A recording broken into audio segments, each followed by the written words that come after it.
You little home-wrecking bitch. The venomous text from an unknown number glared at me from Clayton's phone screen. I felt like I had been punched in the gut as I read through the rest of the messages, each one more vile than the last. You think you can just waltz in and replace my mom? You're nothing but a gold-digging whore.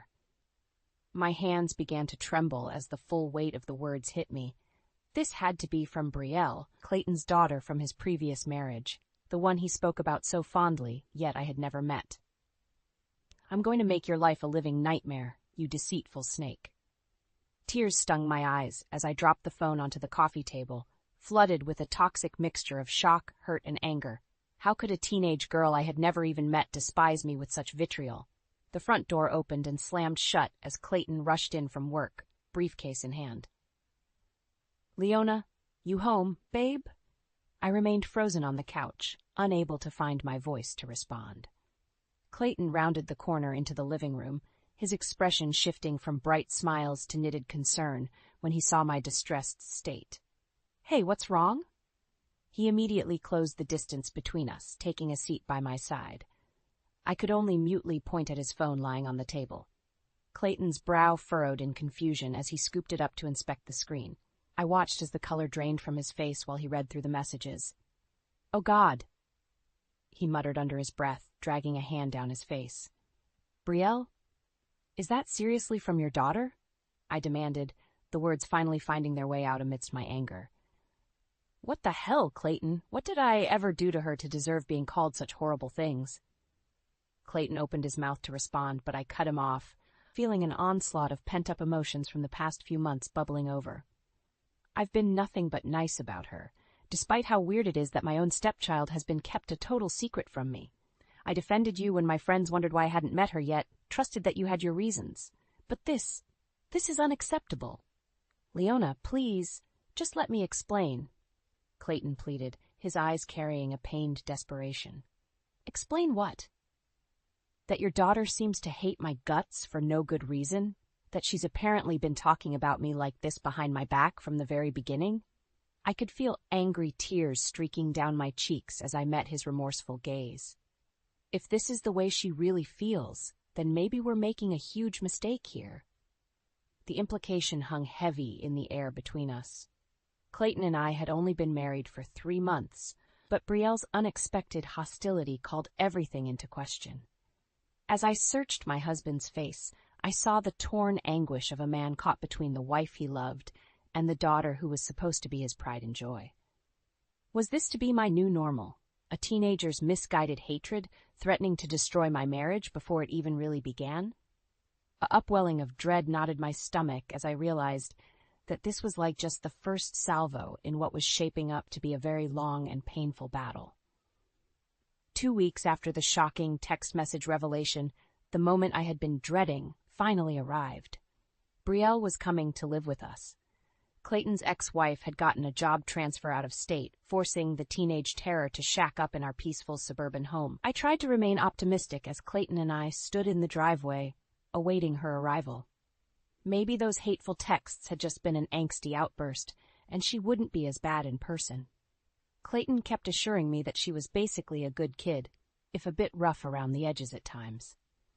A beat-up pickup truck pulled up to the curb, music blaring from the open windows. The driver's side door flung open and out stepped Brielle, somehow managing to make even casual attire look like a deliberate act of defiance. Dark eye makeup rimmed her scowling gaze as she looked from Clayton to me with undisguised disdain. My heart sank as I immediately recognized the depth of loathing in her eyes. The messages had been no exaggeration. "Hey, sweetie, it's so good to see you." Clayton started towards her with open arms, obvious affection shining through. Brielle recoiled away from his attempted embrace, scowling even deeper. Yeah, Dad. Can we just get this over with?" An uncomfortable silence hung in the air for a moment. Clayton shot me an awkward grimace before clearing his throat. "Well, you remember my wife Leona, right, honey? We've been really looking forward to you coming to stay with us for a while." Brielle fixed me with a cold look of disgust that sent a shiver down my spine.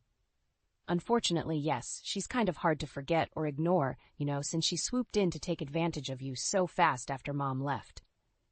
My jaw dropped at the brazen accusation dripping with venom. "Excuse me? That is extremely uncalled for, young lady. I think you owe me an apology right this instant." "Ha! And she's self-righteous too. How charming," Brielle sneered with a mocking laugh, cutting off my outraged retort. "Trust me, Dad, this is going to be a real treat living with the wicked step-monster from hell." I felt Clayton tense beside me, finally shifting into disciplinary mode. "Brielle Elizabeth Coleman, you watch your mouth. That's no way to speak to Leona after everything she's done to welcome you here." Brielle rolled her eyes so hard it should have strained them. "Whatever. I didn't ask for any of this welcome charade. I totally saw through this sham from day one." With a defiant toss of her hair, she stormed past us towards the house, shoving Clayton's reaching arm aside as he tried to stop her. The sound of her truck's driver's side door slamming shut made me flinch. My husband turned to me with a pained, apologetic look. "Leona, I'm so sorry. I don't know what's gotten into her lately." "Spare me," I spat out, feeling the bulwark of my self-control cracking under the verbal onslaught. "Your daughter is a vile, disrespectful little monster who seems determined to make both our lives miserable. And if you can't see that or don't plan to do anything about it, then we have an even bigger problem here." Whirling away from his stunned expression, I stormed into the house and up to the guest bedroom, fighting back angry tears streaking my cheeks. That girl was going to rue the day she decided to take me on. I would make sure of it. If this was how Brielle wanted to play, then game on. That sociopathic brat had just awoken a petty, vengeful side of me that would stop at nothing until she got her bitter attitude in check. One way or another, I was going to make that little monster respect me as the woman of this household. Even if I had to resort to devious, underhanded measures to do it, the gloves were officially off. Things only went from bad to worse after Brielle's dramatic arrival. Over the next few weeks, her behavior became increasingly unhinged and disruptive. She would blast music at all hours, leave messes everywhere, and routinely insult or disparage me to my face. Clayton tried to play referee, but nothing seemed to get through to his darling daughter. The worst incident happened when I was throwing a housewarming party with friends from my book club. I had spent days making sure every detail was perfect, from the decorations down to the inspired menu selections. This was my opportunity to make a good impression on the neighborhood wives who had initially been skeptical about my hasty marriage. Of course, Brielle saw fit to go out of her way to try sabotaging my big evening. It began with her stalking around the party in an obscenely skimpy outfit, guzzling beer and cursing up a storm right in front of my prim guests. Their expressions of shock and disgust were palpable as she made crude, inappropriate jokes at every opportunity. When I pulled her aside and firmly ordered Brielle to go to her room until the party was over, she loudly called me a stuck-up prude within earshot of everyone gathered. I felt my cheeks flaming red as the guests looked on in mortified silence. Finally reaching my limit, I threatened to call the police and have Brielle taken away if she refused to behave. That twisted smirk crossed her lips, the same one I had come to dread more than anything else. "Yeah, sure, you go ahead and do that," she sneered. "I'll just tell the nice officers all about how you slapped me around last week while drunk for no reason. They'll have to take your abusive ass to jail instead." It was a bald-faced lie, but there was no doubt in my mind Brielle would follow through on her threat. She had created the perfect scenario to make me look like a villain in front of everyone. Shaking with rage and humiliation, I watched helplessly as Brielle slinked off without another word. A couple of my friends began whispering and pointing, stealing furtive glances in my direction as the wretched drama unfolded. I could only wonder what kind of sordid gossip that evil girl had planted in their minds. The rest of the evening was nearly ruined for me.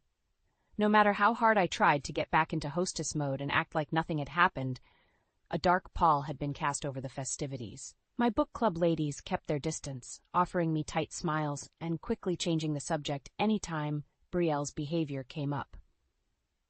Clayton finally arrived home when it was nearly over, oblivious to the chaos. His apologetic expression told me he had already gotten an earful from Brielle about her warped perspective of the night's events. I didn't even bother arguing with him when he pulled me aside with a grim look and insisted we talk it through. She's out of control, absolutely out of control. I caught the other wives murmuring to her friend as the last remaining guests made their way out the door. They both cut their gazes sheepishly towards me, as if they had been caught talking behind my back. Something needed to be done about Brielle, that much was crystal clear. Her venomous campaign of terrorizing me had now bled over into tainting my entire social circle's view of me, too. She wouldn't stop until she had painted me as a wicked, abusive monster to everyone. But what options did I have? Every time I tried to discipline her, Brielle would twist the story to make me seem even worse. And Clayton was too distracted with work and blinded by fatherly love to see the true depths of his daughter's depravity. As if reading my chaotic thoughts, Brielle flashed me a poisonous smile from across the room and mouthed a single word: checkmate. The vicious brat thought she had already won, that I was beaten into submission. But something inside me hardened with firm resolution in that moment. If Brielle wanted an all-out war, then I would happily oblige. This was swiftly evolving into a case of kill or be killed within my own household. And I didn't intend to go down without an epic fight to defend what was rightfully mine. No matter how despicable I would have to become or what weapons of deception I was forced to unleash, I would not allow that malignant brat to take everything away from me. If scorched earth revenge was the only solution, then so be it. Brielle had severely underestimated just how far I was willing to go to obliterate her, and by the time I was through, she would regret ever crossing me and my castle. With each passing week, Brielle's vendetta against me only intensified. She seemed utterly determined to make my life as miserable as humanly possible through her unrelenting onslaught of psychological torment. It started with the little things, leaving disgusting messes for me to clean up, forgetting to relay important messages, practically shouting insults at me whenever Clayton wasn't around to witness it. Just enough to keep me constantly on edge, but not quite enough to provoke serious disciplinary action. Then she started getting bolder, like the time she maliciously let the air out of my car tires late at night before an important meeting I was supposed to drive to. Or the week she got a hold of my personal cell phone and sent crude, embarrassing texts to everyone in my contacts list, including my own parents. Clayton was almost never home to see the worst of it thanks to his increasingly demanding travel schedule for work. That brat is lucky he missed the meltdown when I discovered she had sold off my prized jewelry collection behind my back, claiming they were gaudy old relics she had just thrown out. Oh, how I wanted to strangle Brielle with my bare hands that day. Only the terrifying thought of making things even worse by losing total control stopped me. My wise old mother had called after one of Brielle's more vindictive stunts, sensing the desperation in my voice. "You have to be the bigger person here, no matter how cruel she acts," she had cautioned. "Stooping to her level will only make you lose this war in the end." But every fiber of my being yearned to lash out, to unshackle the torrent of primal rage burning in my chest. That sociopathic little C-word deserved to suffer as much anguish as she had put me through. If not for Clayton still being in denial about his precious Brielle's evil ways, maybe I could have pressed criminal charges or something. Lord knows I had compiled enough evidence by now of her demented behavior to lock her twisted ass up for years. No, this personal hell was starting to feel inescapable, like Brielle had me trapped in an airtight psychological prison with no way out. Some nights, I even caught myself pondering whether extreme measures were called for to break free, if permanently neutralizing the threat she posed was the only viable solution. I quickly banished those dark thoughts, not wanting to stray into territory I could never return from. There had to be a better way of handling Brielle, one that played more towards my intellectual strengths. Maybe I could somehow beat her at her own insidious game. It was during one of Clayton's fleeting visits home when the idea finally sparked in my mind. He was sitting on the couch looking drained after another week of constant business trips. Brielle had the TV blaring some inane reality show, clearly just to be obnoxious. "Could you please turn that down?" Clayton sighed, tiredly pinching the bridge of his nose. "I've got such a headache right now." Instead of complying, Brielle just rolled her eyes and deliberately raised the volume even higher, flashing me a mocking smirk as she did so. That insufferable, disrespectful look she always gave was like a red flag taunting a raging bull. "That's it, I've had enough," I declared, snatching the remote from Brielle's hands and switching off the TV entirely. She opened her mouth, undoubtedly to unleash another scathing barrage of insults, but I cut her off. "No, you listen to me for once. Your behavior lately has been utterly deplorable, young lady. I'm putting my foot down. From now on, things are going to change around here. Understand?" Brielle favored me with her most scathing glower yet. "Oh yeah, and what exactly are you going to do about it, you miserable battle axe?" My lips curled into a thin, devious smile as the perfect idea blossomed in my mind's eye. "Just you wait, Brielle. You'll find out soon enough. I'm done playing nice and holding back." She wanted to see the monstrously petty lengths I could stoop? She wanted total war within this household? Fine, then. She was about to get her deepest, darkest wish. It was time to stop walking on eggshells and fight fire with hellfire itself. Gloves off, no more holding back. From here on out, Brielle had better be prepared for the unrelenting psychological onslaught I was ready to unleash. No more misses. Nice girl, Brielle was about to realize the fatal miscalculation she had made in waging this battle against me. By the time I was done, she would be a shattered, submissive wreck begging me for mercy. I was going to systematically dismantle her vindictive schemes, turning her own wicked methods against her until she had no choice but to accept defeat. One deliciously devious ploy at a time, the vicious games were only just beginning. That ungrateful little gargoyle was about to learn you do not mess with Leona. And just like that, the perfect opportunity to unleash the opening salvo of my sinister mind games fell into my lap. A historic winter storm was bearing down on our area, promising to bury us under multiple feet of snow.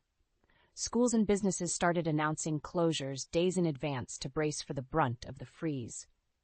Clayton had been slated to return home in time to ride out the blizzard with us, but of course his company prioritized him being on site for some last-minute contract negotiations in Chicago instead.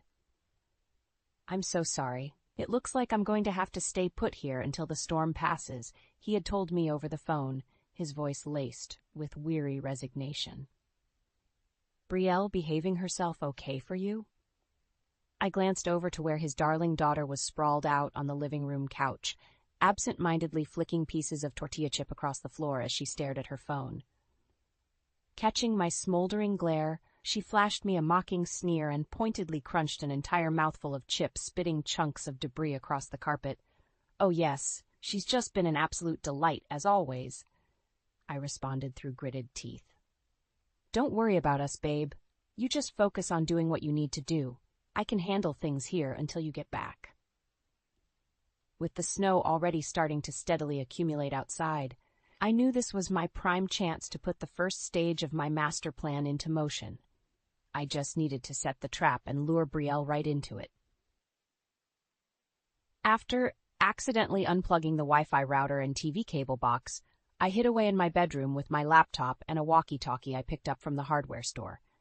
Several hateful texts and slew of profanity-laced insults came bellowing through my door, demanding I fix the internet and television immediately.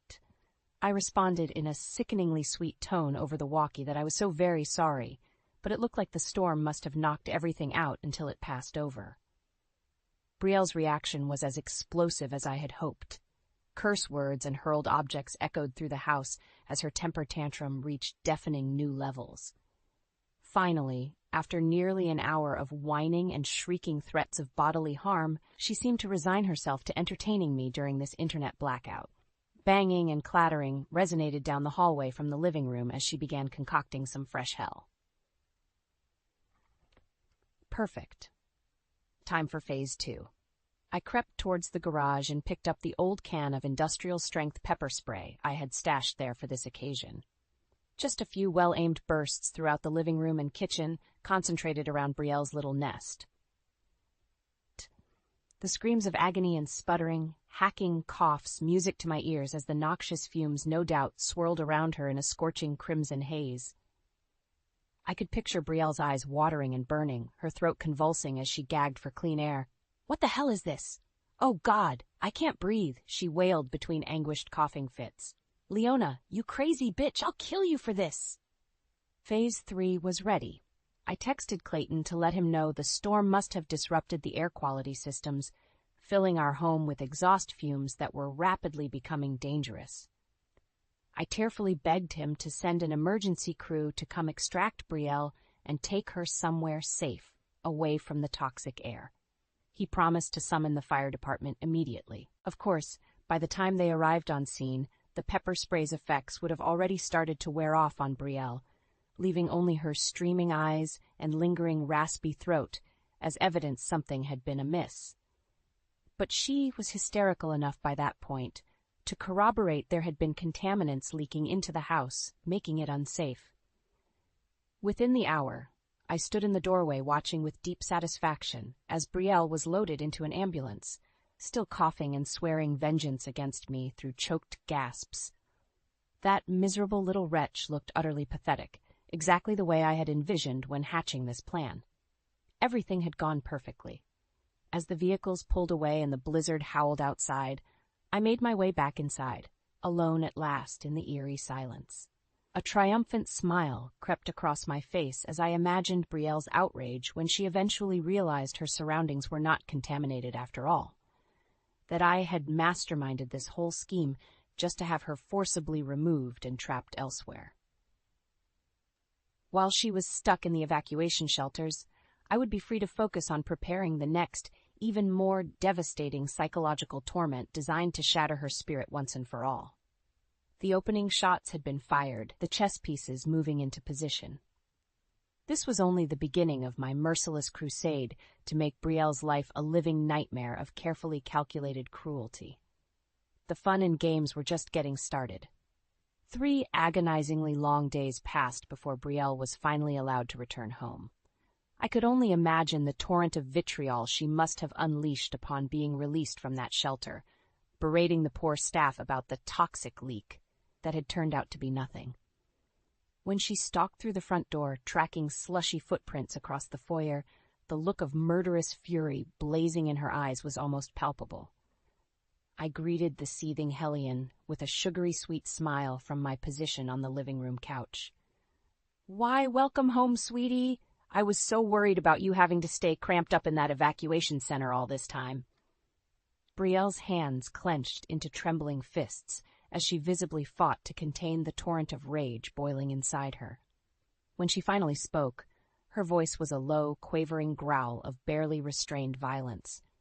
"You think you're so goddamn clever, don't you? Pulling that deranged little stunt to get me thrown out during the storm. Whatever do you mean?" I countered with a dismissive laugh, feigning innocence even as my heart pounded with intoxicating adrenaline.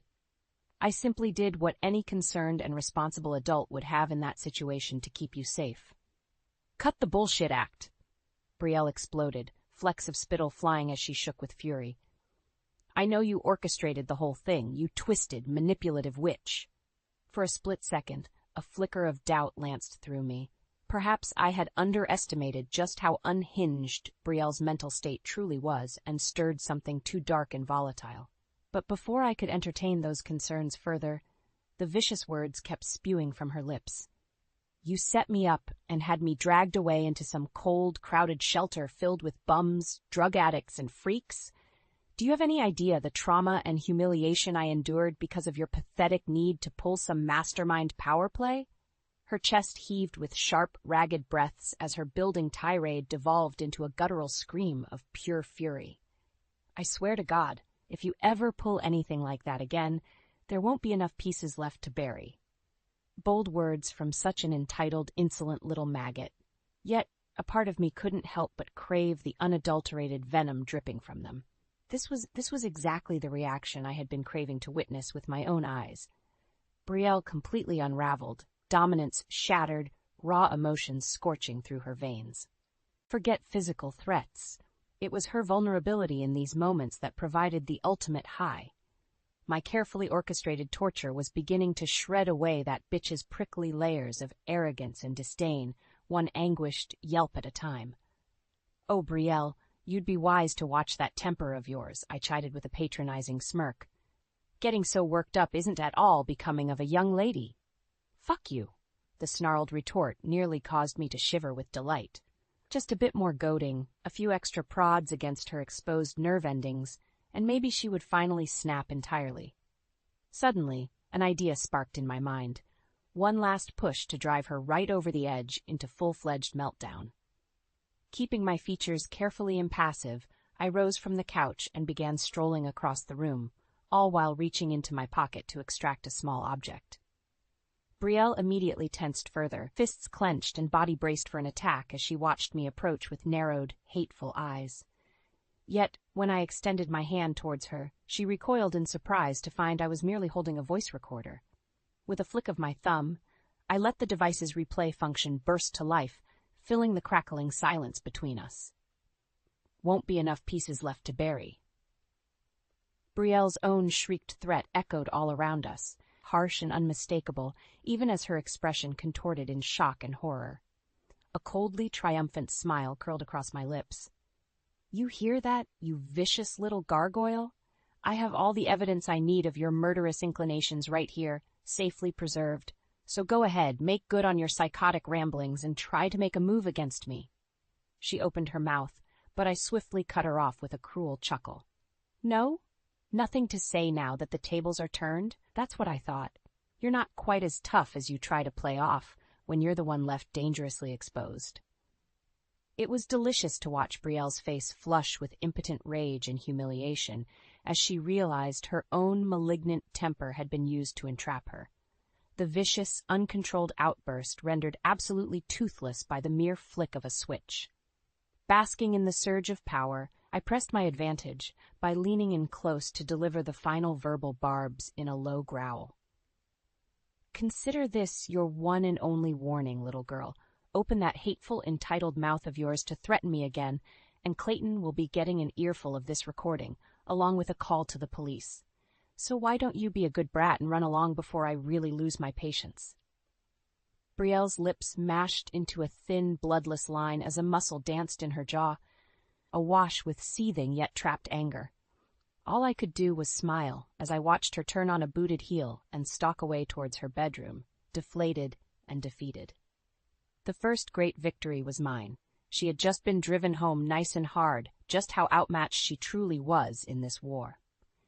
But far from sating my appetite for revenge, that fleeting taste of dominance left me ravenously hungry to completely shatter her pathetic bravado once and for all. This was just the opening parry of what promised to be an utterly brutal, drawn-out psychological beating. I would break her down piece by degrading piece until there was nothing left but a whimpering, broken shadow to scurry away from my mere presence. And she would have no one to blame for creating the torment, but her own vile conduct and disrespect that had sealed her torturous fate. Let the games continue, and may the cruelest bitch reign victorious. Clayton's return home was like a brewing storm front finally breaking. The tension crackling through the air over the past weeks reached a fever pitch, ready to erupt in a maelstrom of harsh truths. I had prepared myself for this inevitable confrontation by stockpiling an arsenal of damning evidence against Brielle. Every threatening text message, insulting voicemail, video clip of her belligerent meltdowns, it was all meticulously catalogued and primed to unleash upon his arrival. The vicious hostility simmering between Brielle and I was impossible to ignore as soon as Clayton walked through the door. He paused in the entryway, shoulders slumping wearily as he took in the potent atmosphere of silent fury. "Why does it feel like a war zone in here?" Brielle immediately opened her mouth, undoubtedly to spew forth a litany of twisted lies and manipulated half-truths about the torment I had been subjecting her to. But I swiftly cut her diatribe off before those poisonous words could do any further damage. "Save it, Brielle," I snapped, leveling an accusatory glare at the petulant brat still poised to launch into hysterics. "Your father's finally going to learn about the reality of your depraved conduct in this household. No more smoke and mirror games from you." Clayton's brow furrowed in obvious confusion and concern as I snatched up the thick file folder crammed with indisputable proof. With a defiant toss of my hair, I thrust the catalog of compiled evidence towards his chest, forcing him to reflexively take hold of it. Take a good long look through there, dear husband, if you can stomach it. Maybe then you'll finally accept the harsh reality of what kind of toxic, abusive monster your precious little angel has been acting like towards me. Leona? What is all this? Clayton sighed, flipping through a few pages with a pained grimace. I could practically see his natural defensiveness already beginning to flare up in protection of his child. Evidence! I shot back fiercely. Documented proof of the unrelenting torment your deranged offspring has been putting me through for months now. Brielle tried to protest, indignant sneers and scowls already contorting her features, but I swiftly rounded on her with bared fangs. Don't even try denying it, you miserable little wretch. I have everything right here. Recordings, videos, written transcripts, the entire ugly truth, all laid bare at last. Just try and talk your way out of this with more of your sickening compulsive lies. Clayton's patience had clearly reached its limit. Snapping the folder shut, he fixed us both with a stern, commanding glare that immediately quelled the dueling outbursts. That is enough from both of you. Brielle, go wait in the other room while I try to make sense of this madness going on. And Leona, you too. I need a few minutes alone to process everything. Though incredulous frustration burned inside me at being temporarily dismissed, I bit back any protests and obeyed, not wishing to push him any further while I held the high ground. As I stalked out of the room, I noticed Brielle remained rooted in place, arms crossed defiantly. Did you not hear me? Clayton's raised voice carried an unmistakable air of authority none of us dared defy. I said, go wait and let me handle this. Brielle shot me one last withering glare of pure loathing before slinking off to the other room without a word. I couldn't resist a smug smile of satisfaction as I took up position just outside the doorway's earshot. It would be so delicious to hear Clayton righteously tearing into her after her reprehensible antics. The muted tones of his lecturing voice rumbled for nearly an hour, punctuated by her occasional terse interjections, quickly silenced. At one point, a particularly harsh bark of rebuke made me almost feel a twinge of pity for the scalding parental onslaught she was undoubtedly absorbing. Almost. For all the agony and humiliation Brielle's rained down on me, this verbal flaying would barely begin to equate fair retribution. She deserved far worse than just a censuring lecture, and once Clayton calmed down, perhaps I would be able to convince him she needed even harsher repercussions. Finally, the door creaked open, and Clayton reappeared looking utterly crestfallen and drained. His eyes swam with warring emotions, disappointment, anger, shame, as they settled wearily on me. Leona, I can't even begin to find the words to describe how sorry and appalled I am at the way Brielle has been behaving. This is utterly unacceptable conduct, and it ends right now. You believe me, then? I couldn't resist asking with bated breath. He nodded warily, pinching the bridge of his nose in evident dismay. Yes, I believe you, and we need to have a very serious discussion about getting that girl some intensive therapy. My heart fluttered victoriously, giddy waves of vindication and triumph crashing over me. So the hellspawn had been laid bare at last, her web of lies and deception shredded to reveal the remorseless truth. I had won. There was no more denying that fact after such an arduous battle. Yet as I watched Brielle emerge from the other room, eyes downcast and features radiating petulant defiance even after such a thorough dressing down, I couldn't help but feel a gnawing sense that this was far from over. Our gazes locked across the room, twin infernos of blistering hatred and resentment clashing with palpable force. For every ounce of my elation, she burned with even more bitter rage at having her toxic agenda dismantled so completely. This was meant to be the end, her ultimate comeuppance after so many transgressions. But staring into those merciless eyes, I felt an ominous chill trickle down my spine. Perhaps all I had really accomplished was to ignite an even fouler blaze yearning for its own vengeance. In the aftermath of that fateful confrontation, an uneasy truce settled over the household. Brielle seethed in sullen silence, no longer directing open hostilities my way, yet still radiating palpable resentment whenever we occupied the same space. For my part, I basked in the glow of hard-won vindication, savoring my triumph over her vile scheming. Clayton remained utterly dismayed by the entire messy situation, vacillating between disappointment in his daughter's unrepentant conduct and disappointment in himself as a father. Lengthy screaming matches punctuated by deafening silence became the new norm as he struggled to find a path forward. She needs professional help, Leona. This level of anger and acting out isn't normal. It's something deeper and more disturbed. I nodded in solemn agreement as we sat together one evening after another. Unsuccessful attempt at a family discussion had dissolved into explosive tirades. You're right. As much as I would love nothing more than to simply wash my hands of that malignant brat altogether, enabling her toxic behavior any further isn't an option. Clayton sighed, features etched deep with weary resignation. I think it may be time to send her back to her mother's permanently. Get Brielle into an intensive program somewhere to get the help she so desperately needs before her issues metastasize even further. The balm of those words was soothing to my very soul, a chance to finally excise the poisonous influence from our lives once and for all. Yet I maintained a carefully impassive expression, not wanting to appear too eager. If you truly believe that's best, dear, then you have my full support. I want nothing more than to fix this fractured family, but your daughter's well-being has to take priority over everything.